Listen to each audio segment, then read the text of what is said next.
Assalamualaikum warahmatullahi wabarakatuh. Kali ini kita akan lanjut ke pembahasan lembaga keuangan negara.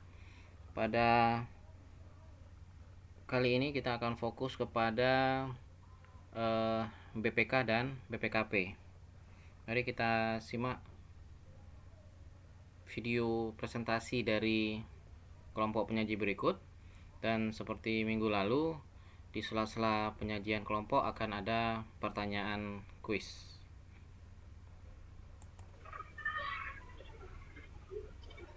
Assalamualaikum warahmatullahi wabarakatuh. Salam sejahtera untuk kita semua. Kami di sini akan menjelaskan tentang lembaga keuangan negara. Pertama-tama izinkan kami untuk memperkenalkan diri. Saya sendiri Cindy Piranti Richard. Saya Melinda Novianti. Saya Dika Fiona Almira. Pertama, materi yang akan kami jelaskan ini mengenai dasar hukum pembentukan lembaga keuangan negara. Di sini akan kami jelaskan tentang dasar hukum Badan Pemeriksaan Keuangan Republik Indonesia. Di sini untuk dasar hukum sendiri yaitu perubahan ketiga Undang-Undang Dasar Republik Indonesia tahun 1945, bab 8A Badan Pemeriksaan Keuangan. Di sini sebenarnya BPK sendiri pertama-tama ditetapkan oleh Undang-Undang Dasar 1945. Pasal 23 ayat 5 Undang-Undang memuat amanat untuk memeriksa tanggung jawab tentang keuangan negara diadakan suatu badan pemeriksaan keuangan yang peraturannya ditetapkan dengan undang-undang. Semenjak masa reformasi 1998 sudah terjadi sejumlah amandemen terhadap Undang-Undang Dasar 1945. Amandemen tentang Undang-Undang Dasar 1945 ditetapkan pada 10 November 2001. Undang-undang ini menyatakan bahwa BPK adalah badan yang bebas dan mandiri yang dijelaskan di pasal 23E. Selanjutnya itu juga ada hasil pemeriksaan keuangan negara diserahkan kepada Dewan Perwakilan Rakyat, Dewan Perwakilan Daerah, dan Dewan Perwakilan Rakyat Daerah sesuai dengan kewenangannya. Dan yang ketiga itu hasil pemeriksaan tersebut ditindaklanjuti oleh lembaga perwakilan dan atau badan sesuai dengan undang-undang. Oke, pertanyaan di sini adalah hasil pemeriksaan keuangan negara itu diserahkan kepada pihak berikut kecuali oke. Selanjutnya juga ada pasal 23F tentang di dalamnya memuat satu anggota badan pemeriksaan keuangan dipilih oleh Dewan Perwakilan Rakyat dan memperhatikan pertimbangan Dewan Perwakilan Daerah dan diresmikan oleh Presiden. Yang kedua, pimpinan badan pemeriksaan keuangan dipilih dari dan oleh anggota. Yang selanjutnya, pasal 23G tentang badan pemeriksaan keuangan berkedudukan di kota masing-masing dan memiliki perwakilan di setiap provinsi. Ketentuan lebih lanjut tentang badan keuangan diatur oleh undang-undang. Oke, ada pertanyaan di sini bahwa anggota Badan Pemeriksa Keuangan Republik Indonesia atau BPK RI itu yang pilih siapa? DPR kah, Presiden kah, Kepala Daerah kah, atau Menteri Keuangan? Di sini untuk dasar hukum BPK tentang landasan operasional itu ada 4. Yang pertama itu Undang-Undang Republik Indonesia Nomor 15 Tahun 2006 tentang Badan Pemeriksaan Keuangan.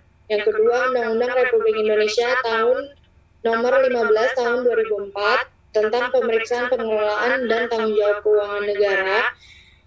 Selanjutnya Undang-Undang Republik Indonesia Nomor 1 Tahun 2004 tentang pembendaharaan negara dan Undang-Undang Republik Indonesia Nomor 17 Tahun 2003 tentang keuangan negara. Selanjutnya tanggung jawab Lembaga Pengawasan Keuangan Negara itu BPK dan BPKP akan dilanjutkan oleh Melinda. Baik, untuk tanggung jawab lembaga pengawas keuangan negara, di sini ada dua. Yang pertama BPK dan yang kedua BPKP.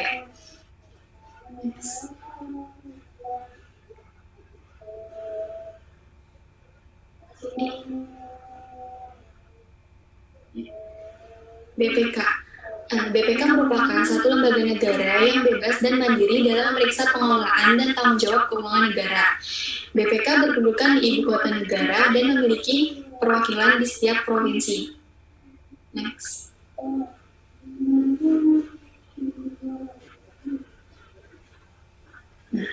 Tugas dari BPK sendiri yaitu menurut pasal 6 Undang-Undang Nomor 15 Tahun 2006, yaitu yang pertama, BPK bertugas memeriksa pengelolaan dan tanggung jawab keuangan negara yang dilakukan oleh pemerintah pusat, pemerintah daerah, lembaga negara lainnya, Bank Indonesia, BUMN, BLU, BUMD, dan lembaga atau badan lain yang mengelola keuangan negara. Pelaksanaan pemeriksaan BPK sebagaimana dimaksud pada ayat 1 dilakukan berdasarkan Undang-Undang tentang Pemeriksaan Pengelolaan dan Tanggung Jawab Keuangan Negara. Yang ketiga, pemeriksaan BPK mencakup pemeriksaan keuangan, pemeriksaan kinerja, dan pemeriksaan dengan tujuan tertentu. Dalam hal pemeriksaan dilaksanakan oleh akuntan publik, berdasarkan ketentuan undang-undang, laporan hasil pemeriksaan tersebut wajib disampaikan kepada BPK dan dipublikasikan. Dalam melaksanakan pemeriksaan pengelolaan dan tanggung jawab keuangan negara, sebagaimana dimaksud pada ayat 1, BPK melakukan pembahasan atas temuan pemeriksaan dengan objek yang diperiksa sesuai dengan standar pemeriksaan keuangan negara. Ketentuan lebih lanjut mengenai tata cara pelaksanaan tugas BPK sebagaimana dimaksud pada ayat 1 diatur dengan peraturan BPK.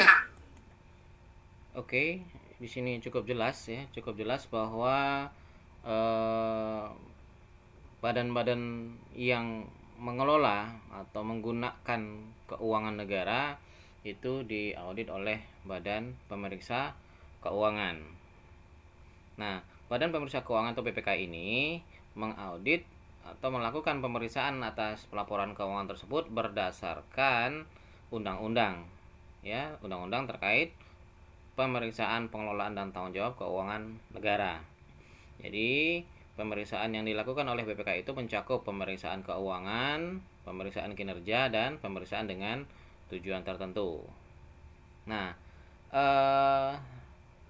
lembaga atau badan yang mengelola keuangan negara tersebut juga bisa diaudit oleh kantor akuntan publik. Ya, kantor akuntan publik ini ditunjuk oleh BPK. Nah, hasil dari audit oleh kantor akuntan publik tersebut nantinya wajib disampaikan kepada BPK dan hasilnya juga akan dipublikasikan. Nah, dalam melakukan pemeriksaan, BPK itu akan melakukan pembahasan atas temuan-temuan pemeriksaan. Kan dalam pemeriksaan itu nanti akan ada temuan-temuan, ya, temuan-temuan pemeriksaan yang butuh yang tidak sesuai dengan kriteria yang telah ditetapkan, maka temuan-temuan tadi nantinya akan didiskusikan dengan auditi atau akan didiskusikan dengan objek yang diperiksa sesuai dengan standar pemeriksaan keuangan negara. Nah, pertanyaan di sini adalah yang bukan merupakan cakupan pemeriksaan BPK menurut Undang-Undang Nomor 15 Tahun 2006, Pasal 6 adalah yang bukan, ya. Yang bukan menurut Pasal 6 ini apa saja? Next.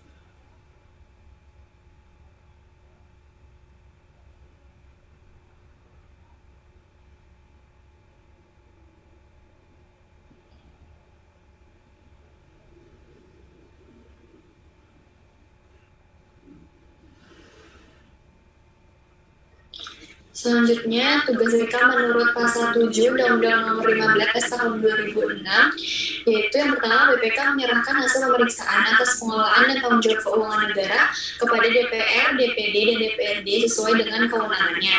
DPR, DPD, dan DPRD menindaklanjuti hasil pemeriksaan sebagaimana dimaksud pada ayat 1 sesuai dengan aturan tata tertib masing-masing lembaga perwakilan. Penyerahan hasil pemeriksaan BPK kepada DPRD dilakukan oleh anggota BPK atau pejabat yang ditunjuk. Tata cara penyerahan hasil pemeriksaan BPK kepada DPR, DPD, dan DPRD diatur bersama oleh BPK dengan masing-masing lembaga perwakilan sesuai dengan kewenangannya. Nah, hasil pemeriksaan atas pengelolaan dan tanggung jawab keuangan negara yang telah diserahkan kepada DPR, DPD, dan DPRD dinyatakan terbuka untuk umum. Oke, jadi hasil audit dari BPK itu kan seperti yang disampaikan tadi akan diserahkan kepada DPR, DPD, dan DPRD. Ya, nah ini akan diserahkan oleh anggota BPK atau pejabat yang ditunjuk oleh BPK. Nah, tata cara penyerahan hasil pemeriksaan BPK kepada DPR, DPD, dan DPRD itu diatur bersama oleh BPK dengan masing-masing lembaga perwakilan sesuai dengan kewenangannya. Oke, lanjut. Next.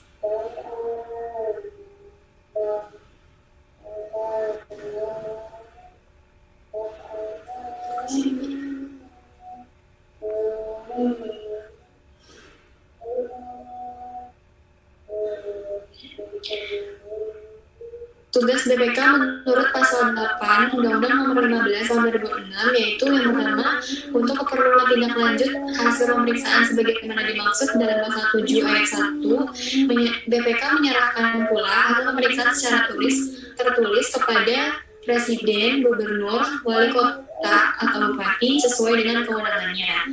Tindak lanjut hasil pemeriksaan sebagaimana dimaksud pada ayat 1 diberitahukan secara tertulis oleh Presiden, Gubernur, Bupati, atau Wali Kota kepada BPK.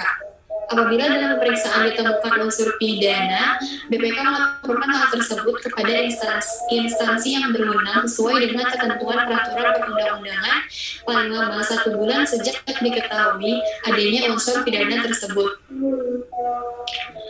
Yang keempat, laporan BPK sebagaimana dimaksud pada ayatnya dijadikan dasar penyidikan oleh pejabat penyidik yang berwenang sesuai dengan peraturan perundang-undangan. Yang kelima, BPK memantau pelaksanaan tindak lanjut hasil pemeriksaan yang dilakukan oleh pejabat sebagaimana dimaksud pada ayat 1 dan hasilnya diberitahukan secara tertulis kepada DPR, DPD, dan DPRD serta pemerintah. Oke, jadi hasil pemeriksaan BPK yang telah diserahkan tadi juga akan diserahkan kepada kepala daerah ya, seperti bupati dan wali kota atau gubernur, juga tentunya kepada presiden. Nah, hasil dari pemeriksaan tadi itu harus ditindaklanjuti oleh entitas atau auditi yang bersangkutan. Nah, kemudian apabila dalam pemeriksaan BPK itu ditemukan adanya unsur pidana, maka BPK harus melaporkan hal tersebut kepada instansi yang berwenang sesuai dengan ketentuan peraturan perundang-undangan paling lama 1 bulan sejak diketahui adanya unsur pidana tersebut. Nah, kemudian dalam melakukan tindak lanjutnya dalam hal penyidikan, laporan BPK itu akan digunakan sebagai dasar melakukan penyidikan. Kemudian BPK harus memantau pelaksanaan tindak lanjut dari hasil pemeriksaan yang dilakukan oleh auditi atau yang dilakukan oleh pejabat-pejabat sebagaimana yang dimaksud pada ayat 1 ini. Nah, pertanyaan di sini adalah apabila dalam pemeriksaan ditemukan adanya unsur pidana, BPK akan melaporkan hal tersebut kepada instansi yang berwenang paling lambat berapa lama sejak ditemukan adanya unsur pidana tersebut. Itu pertanyaannya.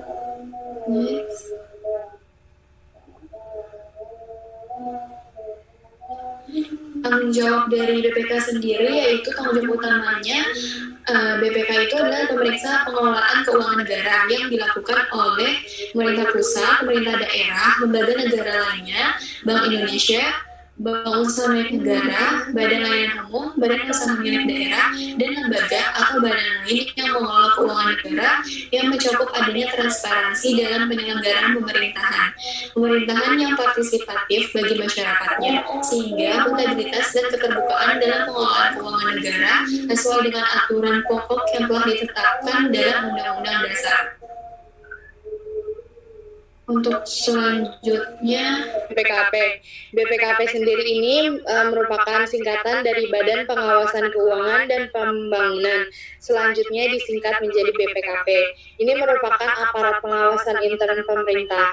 BPKP mempunyai tugas penyelenggaraan urusan pemerintah di bidang pengawasan keuangan negara atau daerah dan pembangunan nasional.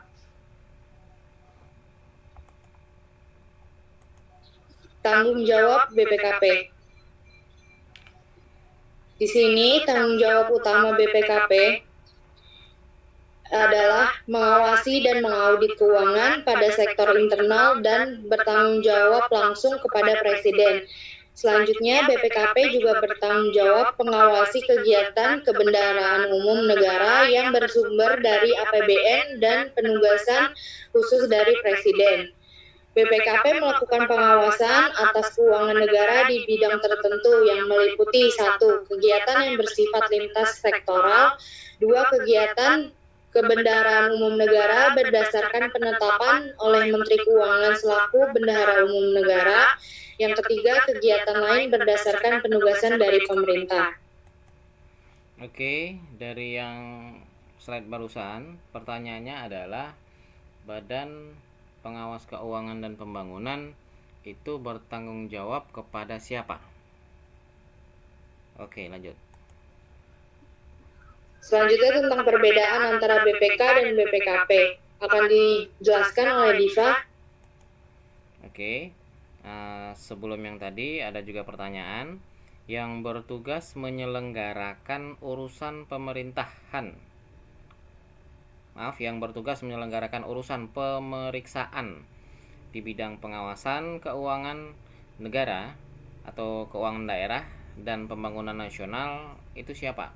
Apakah BPK, BPKP, Menteri Keuangan atau Presiden?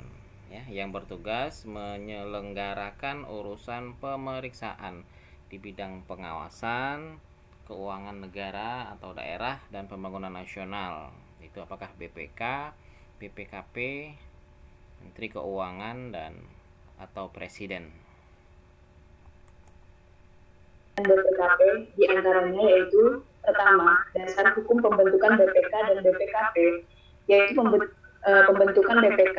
Dasar hukumnya itu dibentuk oleh UUD tahun 1945 di pasal 23E yang menyebutkan untuk memeriksa pengelolaan dan tanggung jawab tentang keuangan negara diadakan satu badan pemeriksa keuangan yang bebas dan mandiri.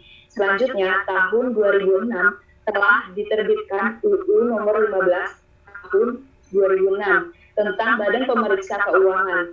UU 15/2006 ini menegaskan power dari BPK. Lalu pembentukan BPKP ini dasar hukumnya adalah dengan diterbitkannya Perpres nomor 192 tahun 2014 tentang Badan Pengawasan Keuangan dan Pembangunan. Melihat dasar hukum pembentukan kedua lembaga tersebut, jelas terlihat di mana perbedaannya dan di mana posisi serta kekuatan masing-masing berdasarkan dasar hukum. Oke, pertanyaannya adalah untuk memeriksa pengelolaan dan tanggung jawab tentang keuangan negara itu diadakan suatu badan pemeriksa keuangan yang bebas dan mandiri. Hal ini dituangkan dalam apa dituangkan? Apakah dalam UUD 45 pasal 1, Perpres nomor 192 tahun 2014 tentang Badan Pengawasan Keuangan dan Pembangunan, Undang-Undang Dasar tahun 1945 pasal 23E, atau Peraturan Presiden nomor 71 tahun 2010. 10. Next.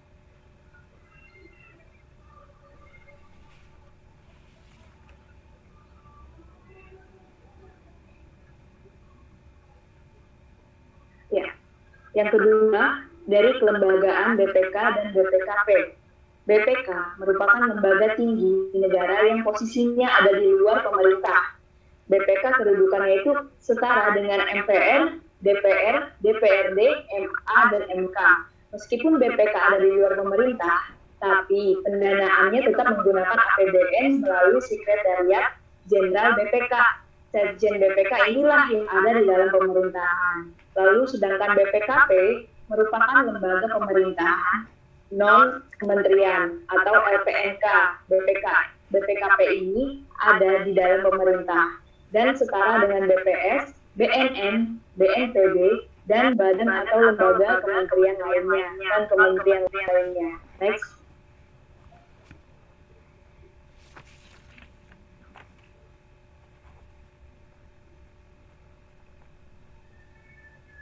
Ya, yang ketiga itu pemilihan pimpinan BPK dan BPKP. Sesuai dengan UUD 1945 pasal 23F ayat 1 disebutkan bahwa anggota Badan Pemeriksa Keuangan dipilih oleh Dewan Perwakilan Rakyat atau DPR dengan memperhatikan pertimbangan Dewan Perwakilan Daerah dan diresmikan oleh Presiden. Di ayat 2 ditambahkan pimpinan Badan Pemeriksa Keuangan dipilih dari dan oleh anggota. Dengan demikian, anggota BPK dipilih oleh DPR, kemudian Ketua BPK dipilih oleh anggota dari anggota BPK yang telah dipilih oleh DPR. Sedangkan Kepala BPKP dipilih oleh Presiden, sama halnya dengan menteri-menteri yang dipilih langsung oleh Presiden. Terus yang keenam, penugasan BPKP dan BPK. Penugasan audit di BPK ini berupa audit keuangan, audit kinerja, audit dengan tujuan tertentu. Sedangkan penugasan di BPKP berupa audit kinerja dan audit dengan tujuan tertentu. BPKP tidak melakukan audit keuangan atas laporan keuangan kementerian atau lembaga dan pemerintah daerah. Namun selama ini di BPKP itu masih melakukan audit keuangan juga atas dana-dana, loan atau pinjaman luar negeri sesuai dengan MOU dengan si pemberi pinjaman. Oke, cukup jelas. Jadi pertanyaan di sini adalah kepala BPKP itu dipilih oleh siapa? Oleh presiden kah? Oleh DPR kah? Oleh kepala daerah kah? Atau oleh karyawan BPKP sendiri? Kemudian nanti setelah ini Anda diminta juga untuk melihat sebuah video singkat terkait dengan BPK. Pengenalan BPK secara singkat cukup bagus. Nanti Anda silahkan simak dan menjawab pertanyaan. Misalnya dalam pelaksanaan tugasnya BPK itu berdasarkan 3 nilai, ya. Ada dari 3 nilai tersebut yang akan ditanyakan adalah yang bukan merupakan pedoman dari BPK. Jadi nanti di pertanyaannya ada 4 opsi, di mana salah satu opsi yang bukan merupakan nilai pelaksanaan tugas BPK, ya, nilai-nilai pelaksanaan tugas BPK. Sekali lagi, ada 3 nilai dalam pelaksanaan tugas BPK. Nah, nanti silakan Anda pilih yang mana yang bukan. Oke. Kemudian ya, satu lagi mungkin, atau tadi sudah disebutkan atau belum, BPKP itu bertanggung jawab kepada siapa, ya? Itu sudah disebutkan tadi, sudah ada pengulangan. Oke. Baik. Ya, terima kasih. Oke, demikian saja. Silakan Anda mengamati atau mendengarkan video berikutnya pada link yang disampaikan. Assalamualaikum warahmatullahi wabarakatuh.